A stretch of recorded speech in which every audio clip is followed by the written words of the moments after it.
دفتر خاطراتمو هر شب ورق میزنم،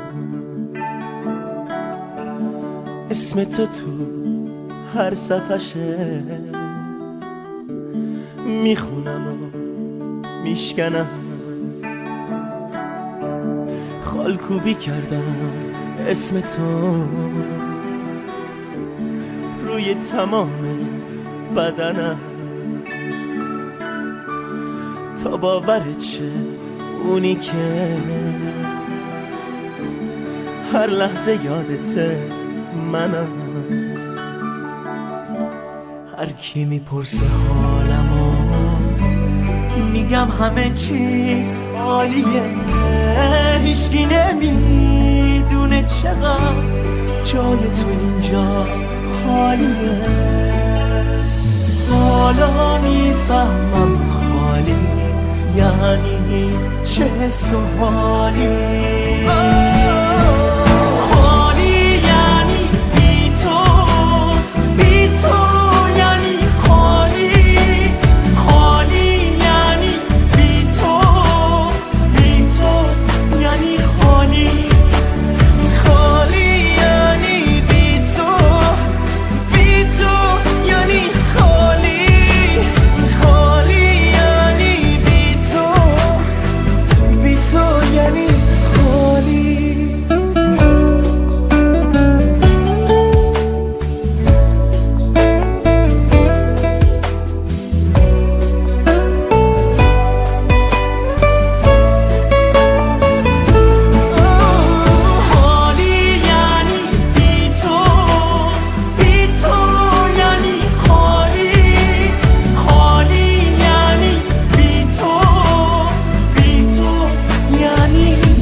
هر کی میپرسه حالمو میگم همه چیز عالیه، هیچکی نمیدونه چقدر جای تو اینجا خالیه.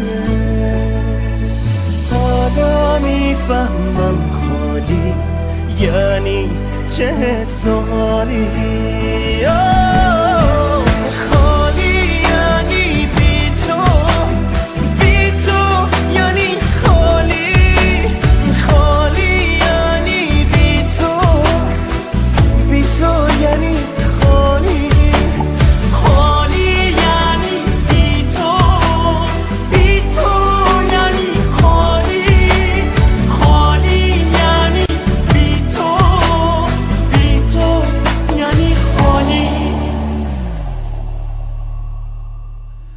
دفتر خاطراتمو هر شب ورق میزنم،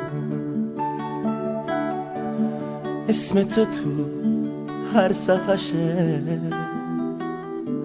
میخونم و میشکنم.